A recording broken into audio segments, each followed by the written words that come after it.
വീട്ടിലേക്കുള്ള സാധനങ്ങളൊക്കെ ഓൾറെഡി വാങ്ങിയിട്ടുണ്ടെങ്കിലും കുറവ് വന്ന കുറച്ച് സാധനങ്ങളുണ്ടല്ലോ പെട്ടെന്ന് പെട്ടെന്ന് തീരുന്നത്, അത് നമ്മൾ റീസ്റ്റോക്ക് ചെയ്യാൻ കേട്ടോ. അപ്പോൾ പാല് ഒരു പാക്കറ്റ് വാങ്ങിച്ചിട്ടുണ്ട്, ഒരു പാക്കറ്റ് ഓൾറെഡി ഫ്രിഡ്ജിലുണ്ട്. അപ്പോൾ പിന്നെ ബാക്കിയുള്ള ഐറ്റം നമ്മുടെ ഉഴുന്ന് പരിപ്പുണ്ട്, അതുപോലെ തന്നെ നമ്മുടെ ചെറുപയറൊക്കെ ഉണ്ട് കേട്ടോ. അപ്പോൾ പരിപ്പ് കഴിഞ്ഞിട്ടുണ്ടായിരുന്നു. അപ്പോൾ പരിപ്പ് ഞാൻ വാങ്ങിച്ചു. ഒരു മാസത്തേക്കുള്ള സാധനങ്ങൾ ഫുൾ എൻ്റെ അമ്മച്ചി വീട്ടിൽ നിന്ന് വാങ്ങി തന്നിട്ടുണ്ടായിരുന്നു കേട്ടോ, നമ്മളിവിടെ താമസമായപ്പോൾ. അപ്പോൾ പിന്നെ ഇത് കഴിയും തോറും അങ്ങനെ വാങ്ങാൻ പറ്റുള്ളൂ. അപ്പോൾ അത്രയ്ക്ക് സാധനങ്ങൾ അമ്മച്ചി വാങ്ങി തന്നിട്ടുണ്ടായിരുന്നു. അപ്പോൾ പരിപ്പ് കഴിഞ്ഞു. പരിപ്പ് കറി നമ്മൾ ഇടയ്ക്കിടയ്ക്ക് ഉണ്ടാക്കുന്ന കാരണം സാമ്പാറിലൊക്കെ ആവശ്യമുള്ള കാരണം പരിപ്പ് കഴിഞ്ഞു. അപ്പോൾ ഈ ഒരു ബോട്ടിലുണ്ടല്ലോ നമുക്ക് 4 സാധനങ്ങൾ ഇട്ട് വെക്കാം കേട്ടോ. 1/2 ലിറ്റർ വീതം നമുക്ക് ഇട്ട് വെക്കാം, 1/2 കിലോ വീതം നമുക്ക് ഇട്ട് വെക്കാം കേട്ടോ അതിൽ. അപ്പോൾ ഞാൻ ഈ 150 രൂപയുടെ കട നമ്മുടെ കണ്ണൂരുണ്ടായിരുന്നു. അപ്പോൾ അവിടെ നിന്ന് വാങ്ങിച്ചതാണ്. ഇപ്പോൾ ചക്രക്കല്ല് വന്നിട്ടുണ്ട് ആ കട. അപ്പോൾ അവിടെ നിന്ന് വാങ്ങിയതാണ് കേട്ടോ. അപ്പോൾ അതിൽ പരിപ്പിട്ട് വെച്ചു. പിന്നെ എന്താ പറയുക, ബാക്കിയുള്ള ഐറ്റംസ് കുറച്ച് സാധനങ്ങൾ നമ്മൾ വാങ്ങിച്ചിട്ടുള്ളൂ. വീട്ടിലേക്ക് ഇപ്പം അത്യാവശ്യത്തിനുള്ള സാധനങ്ങൾ ഓൾറെഡി നമ്മുടെ വീട്ടിലെ സാധനങ്ങളുണ്ട്. അപ്പോൾ കഴിഞ്ഞത് മാത്രമേ നമ്മൾ വാങ്ങിച്ചിട്ടുള്ളൂ കേട്ടോ. അപ്പോൾ ഈ ഒരു സംഭവം നിങ്ങൾ എവിടുന്നേലും കാണുകയാണെങ്കിൽ വാങ്ങിച്ചത് നല്ല യൂസ്ഫുള്ളാണ് കേട്ടോ. എനിക്ക് ഭയങ്കരമായിട്ട് ഇഷ്ടപ്പെട്ടു. 4 ഐറ്റം നമുക്ക് 1/2 കിലോ വീതം വാങ്ങുകയാണെങ്കിൽ നമുക്ക് എടുത്ത് വെക്കാം. അതുപോലെ തന്നെ ഈ ബോട്ടിലും 2 എണ്ണമായിട്ട് കിട്ടുന്നതാണ്. അതും ഞാൻ ആ 150 രൂപയുടെ കടയിൽ നിന്ന് വാങ്ങിയത് തന്നെയാണ് കേട്ടോ.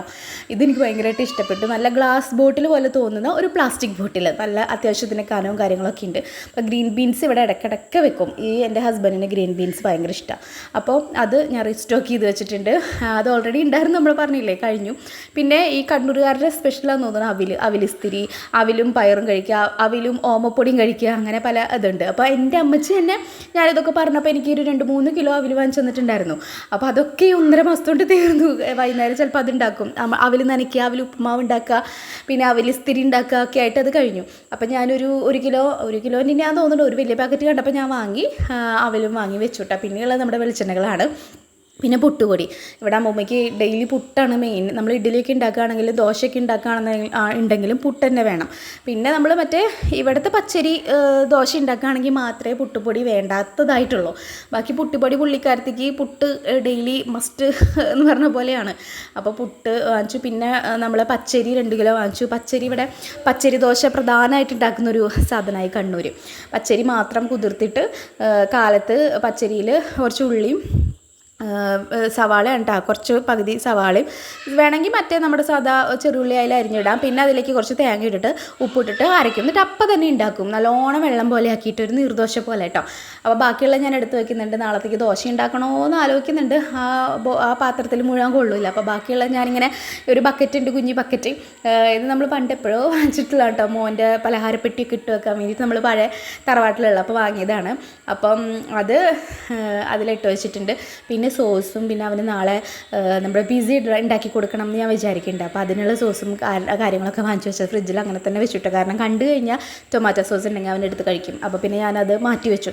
വീട്ടിലുണ്ടാക്കണം എന്ന് വിചാരിക്കുന്നുണ്ട്. ഉണ്ടാക്കിയിട്ട് ഞാൻ റെസിപ്പി ഇടുന്നുണ്ട് കേട്ടോ. പിന്നെ അതിൻ്റെ പ്ലാസ്റ്റിക്കുകളൊക്കെ മാറ്റി നമ്മുടെ ഹരിതകർമ്മസേനയ്ക്ക് കൊടുക്കാൻ വേണ്ടിയിട്ട് എടുത്ത് വെക്കുകയാണ്. പിന്നെ കടലാസൊക്കെ എടുത്ത് വെച്ച് നമ്മൾ അടുപ്പ് കത്തിക്കുന്നുണ്ടെങ്കിൽ അതിലിടും എന്ന് വിചാരിച്ചിട്ട്. അല്ലെങ്കിൽ പിന്നെ എന്തെങ്കിലും ആവശ്യം ഉണ്ടാവും ഇങ്ങനത്തെ കവറുകളെ, നമുക്ക് എന്തെങ്കിലും പൊതിയാനോ അങ്ങനത്തെ കാര്യങ്ങൾക്കൊക്കെ നമുക്ക് എന്തായാലും ഇങ്ങനത്തെ കവറുകൾ ആവശ്യമുണ്ടാവും. അപ്പോൾ നല്ല കവറുകളൊക്കെ ഞാൻ എടുത്ത് വെക്കും. അതുപോലെ തന്നെ ഈ കടലാസിൻ്റെയും നല്ലതുണ്ടെങ്കിൽ ഞാൻ എടുത്ത് വെക്കും കേട്ടോ. പിന്നെ നമ്മുടെ വെളിച്ചെണ്ണ ബോട്ടിലാണ് എൻ്റെ ഫേവറേറ്റ് ബോട്ടിൽ. അപ്പോൾ അതിലേക്ക് വെളിച്ചെണ്ണ ഒഴിക്കുകയാണ്. വെളിച്ചെണ്ണ ഒഴിക്കൽ എല്ലാവർക്കും ഒരു ടാസ്ക് തന്നെയാണ്. പക്ഷേ എനിക്ക് അത്ര വലിയ ടാസ്ക് അല്ല. എൻ്റെ വീട്ടിലായാലും ഞാൻ കളയാണ്ട് ഒഴിക്കിട്ടോ. അതിന് എനിക്ക് വലിയ എന്തെങ്കിലും റിവാർഡ് ഉണ്ടെങ്കിൽ എനിക്ക് കിട്ടുമോ അതിന്. വെളിച്ചെണ്ണ ഒഴിക്കാൻ ഭയങ്കര എക്സ്പെർട്ടാണ്. വേറെ ഇങ്ങനെ കളയോ ഒറ്റി ചെറിയ 2-3 ഒറ്റി പോകുന്നല്ലാണ്ട് എൻ്റെ കയ്യിൽ നിന്ന് അങ്ങനെ വെളിച്ചെണ്ണ പോക്ക് കുറവാണ് കേട്ടോ. അപ്പോൾ ഞാൻ ഇത് 1/2 ലിറ്ററിൻ്റെ ഒരു കുപ്പിയാണ് നമുക്ക് സ്പ്രേ ഒക്കെ ചെയ്യുന്നത്. ഞാൻ ഓൾറെഡി ഇതിൻ്റെ വീഡിയോ ഇട്ടിട്ടുണ്ട്. അപ്പോൾ അതിലേക്ക് ഇട്ടിട്ട് ബാക്കിയുള്ളത് ഞാൻ ജഗ്ഗിൽ ഒഴിച്ച് വെക്കുകയാണ്. ഇത്ര വലിയ ജഗ്ഗ് എന്തുകൊണ്ടാണ് വാങ്ങിയെന്നുണ്ടെങ്കിൽ വീട്ടിൽ നിന്ന് വരുമ്പോഴേ അമ്മച്ചി ഒരു 4 കിലോ വെളിച്ചെണ്ണ തന്നു വിട്ടിട്ടുണ്ടായിരുന്നു. ഇവിടെ നീർദോശ ഉണ്ടാക്കുന്ന കാരണം തന്നെ നമുക്ക് ദോശയിലേക്ക് കുറേ വെളിച്ചെണ്ണ വേണം. പിന്നെ അമ്മൂമ്മ വിളക്ക് കത്തിക്കാൻ കൊണ്ടുപോയി, അമ്മൂമ്മ പോകുന്ന അമ്പലത്തിലേക്ക്. പിന്നെ വീട്ടിലും വിളക്ക് കത്തിക്കാൻ വെളിച്ചെണ്ണ അവിടെ എടുക്കുക. നമ്മൾ സാധാരണ നമ്മുടെ തൃശ്ശൂർ ഭാഗത്തൊക്കെ എണ്ണയാണ് എടുക്കുന്നത് കണ്ടേക്കണേ. ഇവിടെ വെളിച്ചെണ്ണ എടുക്കുക. അപ്പോൾ ആ വെളിച്ചെണ്ണ ഫുൾ കഴിഞ്ഞു. അപ്പോൾ ആ കുറേ പാക്കറ്റ് ഉണ്ടായിരുന്നത് ഞാൻ അപ്പം അമ്മച്ചി വാങ്ങി തന്നതാണ് ഇത്രയ്ക്കും എന്താ പറയുക വെളിച്ചെണ്ണ. അപ്പോൾ അതാണ് ഈ വലിയ ജഗ്ഗ് എൻ്റെ ഉള്ളത് കേട്ടോ. അപ്പോൾ ബാക്കിയുള്ളത് ഞാൻ ആ വലിയ ജഗ്ഗിൽ ഒഴിച്ചു വെച്ചു. പിന്നെ ഉണ്ടായിരുന്നത് നമ്മുടെ സൺഫ്ലവർ ഓയിൽ അമ്മച്ചി വാങ്ങി തന്നിട്ടുണ്ടായിരുന്നു. അപ്പോൾ അതിൻ്റെ ഒരു കുഞ്ഞി ജഗ്ഗ് ഉണ്ടായിരുന്നു. അപ്പോൾ ആ ജഗ്ഗിലേക്ക് ഞാൻ ഈ ഓയിലാണ് വാങ്ങിച്ചത്. എല്ലാം അത്യാവശ്യം നമ്മൾ പൊരിക്കുക വർക്കൊക്കെ ചെയ്യുമ്പോൾ നമ്മൾ ഈ വെളിച്ചെണ്ണയുടെ ടേസ്റ്റ് മുന്തി നിൽക്കാത്ത പലഹാരങ്ങൾ ഉണ്ടാവുമല്ലോ, വേണ്ടാത്തത്. അപ്പോൾ അതിന് വേണ്ടിയിട്ട് ഞാൻ ഈ ഓയിൽ യൂസ് ചെയ്യും കേട്ടോ. അപ്പോൾ അതും ഞാൻ ആ ജഗ്ഗിലേക്ക് റീഫിൽ ചെയ്ത് വെക്കുകയാണ് കേട്ടോ. അപ്പോൾ ഇത്രയുള്ള കുറച്ച് സാധനങ്ങൾ വാങ്ങിച്ചിട്ടുള്ളൂ. കാരണം ഓൾറെഡി നമ്മുടെ വീട്ടിലുണ്ട് എല്ലാം. അമ്മച്ചി ഇന്ന് പരാഭാരം വാങ്ങി തന്നിട്ടുണ്ട്, കുറേ നാളത്തേക്കുള്ള സാധനങ്ങൾ വാങ്ങി തന്നിട്ടുണ്ട്. പുതിയ വീട് വെച്ചപ്പോൾ എൻ്റെ മോൾക്ക് എന്ന് പറഞ്ഞിട്ട് അങ്ങനെയൊക്കെ മേടിച്ച് തരുന്ന അമ്മമാരും കാര്യങ്ങളൊക്കെ ഉണ്ടായിരിക്കും എല്ലാവർക്കും. നമ്മുടെ അമ്മമാരുടെ കയ്യിൽ നിന്ന് അങ്ങനെയൊക്കെ കിട്ടുക എന്ന് പറയുന്നത് തന്നെ വലിയൊരു ഭാഗ്യവും ഒക്കെ തന്നെയാണ്. നമുക്ക് അങ്ങോട്ട് കൊടുക്കാൻ പറ്റുന്നതും അതിലേറെ ഭാഗ്യമാണ്. എനിക്ക് ആയ കാലത്തുണ്ടായിരുന്നു. എനിക്ക് ഇപ്പം ഞാൻ തൽക്കാലത്തിന് ജോലിക്ക് പോകാതിരിക്കുകയാണല്ലോ, 2 വർഷമായി ജോലിക്ക് പോകാതെയായിട്ട്. അപ്പോൾ ഇതെല്ലാം തുടച്ച് വൃത്തിയാക്കി. അപ്പോൾ ഇത്രയുള്ള എൻ്റെ വീഡിയോ. അപ്പോൾ ഇനി നാളത്തെ വീഡിയോയിൽ കാണാം കേട്ടോ. അപ്പോൾ നിങ്ങൾ സബ്സ്ക്രൈബ് ചെയ്യാനും ലൈക്ക് ചെയ്യാനും ഷെയർ ചെയ്യാനൊന്നും മറക്കരുതിട്ട്, കമൻറ്റ് ചെയ്യണേ. ബൈ.